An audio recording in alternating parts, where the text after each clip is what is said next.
ഭഗവാനോട് ആ കാര്യം ആവശ്യപ്പെടുക തന്നെ ചെയ്യുക. ആവശ്യപ്പെടുക എന്ന് പറയുമ്പോൾ എനിക്കിത് നടത്തി തന്നോട്ടോ, അല്ലെങ്കിൽ ശരിയാകില്ല, അങ്ങനെയല്ല.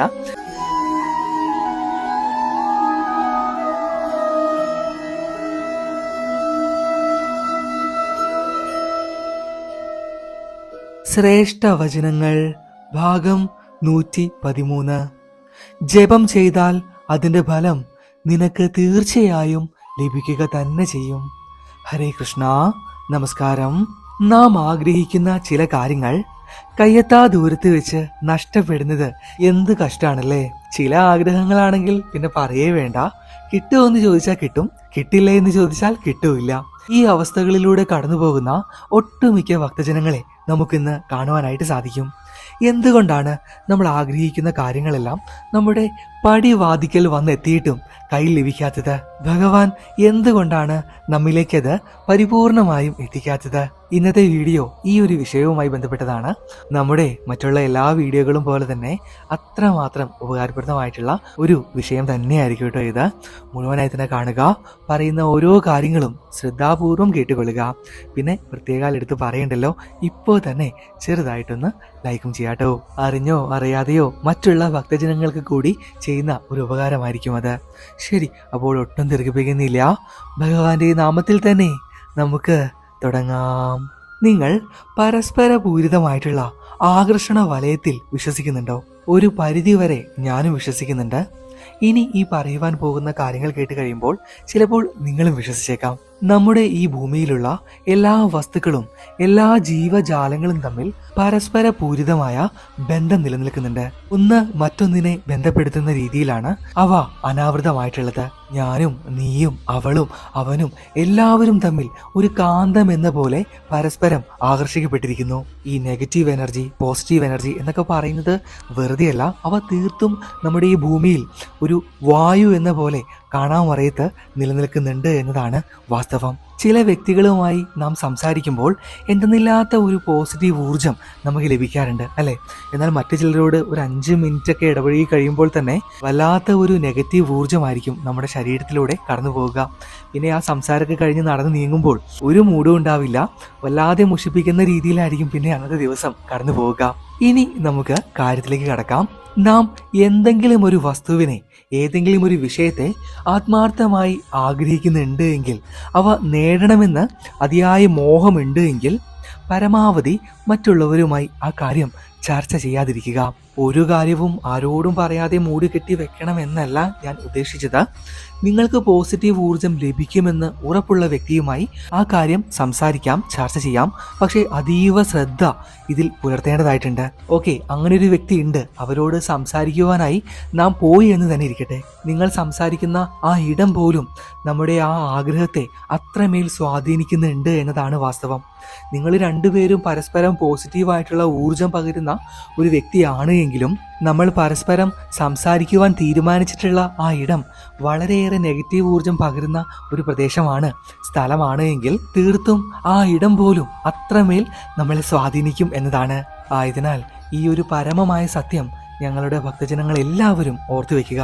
നമ്മുടെ ആഗ്രഹങ്ങൾക്കും മോഹങ്ങൾക്കും വിലങ്ങുതടിയാകുന്ന ഒരുപാട് കാര്യങ്ങൾ, വസ്തുക്കൾ എല്ലാം നമ്മൾ പോലും അറിയാതെ നമ്മുടെ ചുറ്റിലുണ്ട്. അത് മനുഷ്യരാകാം, വസ്തുക്കളാകാം, നമ്മുടെ വീട്ടിൽ അത്രയധികം പൊടി പിടിച്ച് കിടക്കുന്ന ഒരു മുറി പോലും ആകാം.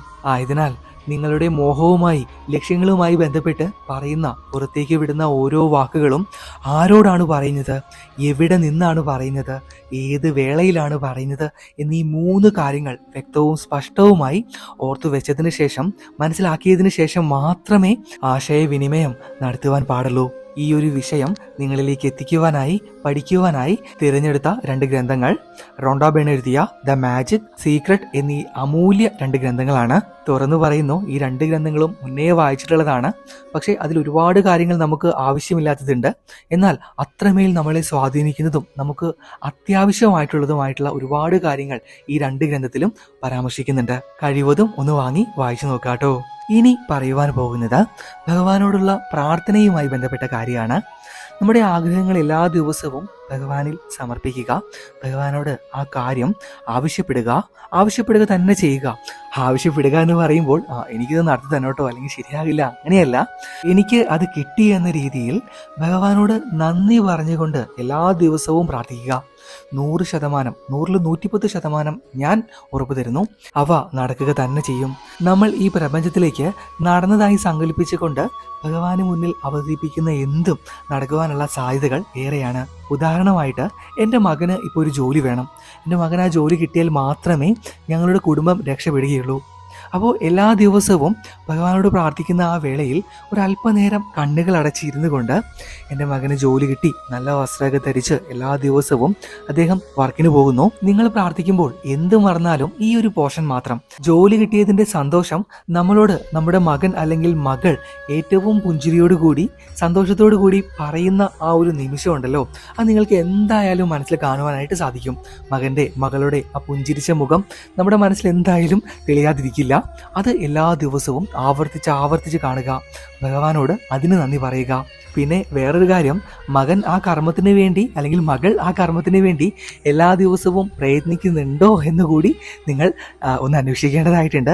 കാരണം രാവിലെ മുതൽ രാത്രി വരെ മൊബൈൽ ഫോണിൽ കിടന്ന് കളിച്ചുകൊണ്ട് ഒന്നിനും ശ്രമിക്കാതെ ഒരു ജോലിക്കും ട്രൈ ചെയ്യാതെ ഇരിക്കുന്ന ഒരു മകനോ മകളോ ആണ് നിങ്ങൾക്കുള്ളത് എങ്കിൽ പിന്നെ അതിലൊരു അർത്ഥവും ഇല്ല.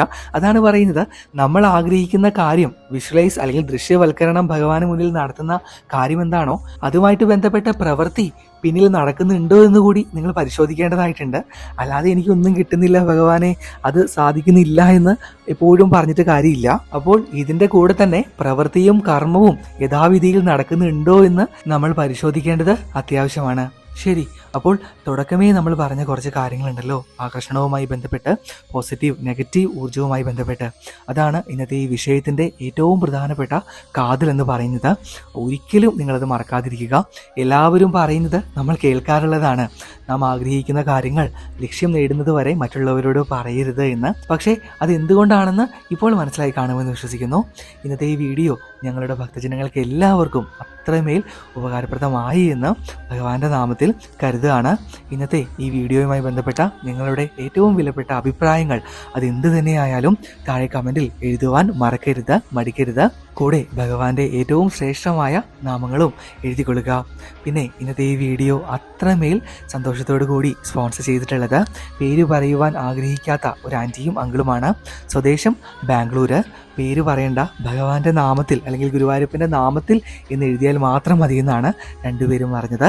ആ വലിയ മനസ്സിന് നന്ദി. ഭഗവാന്റെ എല്ലാ അനുഗ്രഹങ്ങളും എന്നും ആൻറ്റിയുടെയും അങ്കിളിൻ്റെയും കുടുംബത്തിൽ ഉണ്ടാകട്ടെ എന്ന് ഈ വേളയിൽ പ്രാർത്ഥിക്കുന്നു. നിങ്ങൾക്കും ഇതേപോലെ വീഡിയോകൾ സ്പോൺസർ ചെയ്യാം. വീഡിയോകൾ മാത്രമല്ല, ക്ഷേത്രയാത്രകളും സ്പോൺസർ ചെയ്യാവുന്നതാണ്. ഗ്രന്ഥങ്ങൾ, താളിയോലകൾ, ബുക്കുകളൊക്കെയും ഭഗവാന്റെ നാമത്തിൽ സ്പോൺസർ ചെയ്യാട്ടോ. വിശദമായിട്ടുള്ള വിവരങ്ങൾക്ക് മുകളിൽ കാണുന്ന നമ്മുടെ ഇംഗ്ലിമെൻ്റ് കൃഷ്ണ ഡിവോട്ടി സ്റ്റോറിൻ്റെ ഒഫീഷ്യൽ നമ്പറിലേക്ക് ഒരു മെസ്സേജ് അയച്ചാൽ മാത്രം മതി. ഓരോ സ്പോൺസറിങ്ങും നിങ്ങൾ മറ്റുള്ളവർക്ക് ചെയ്യുന്ന ഒരു ഉപകാരം കൂടിയാണിത്. ശരി, അപ്പോൾ വേറെയൊന്നുമില്ല. ഇത്രയും പെട്ടെന്ന് തന്നെ ഇതേപോലെയുള്ള കൂടുതൽ അറിവുകളുമായി നമുക്ക് കാണാം. ഭഗവാൻ ആ കള്ളക്കണ്ണൻ എല്ലാ ഭക്തജനങ്ങളെയും 2 കൈ നീട്ടി ഈ വേളയിൽ അനുഗ്രഹിക്കട്ടെ എന്ന് പ്രാർത്ഥിച്ചുകൊണ്ട് നിർത്തുകയാണ്. കാണാം, പകലാം. നന്ദി, നമസ്കാരം.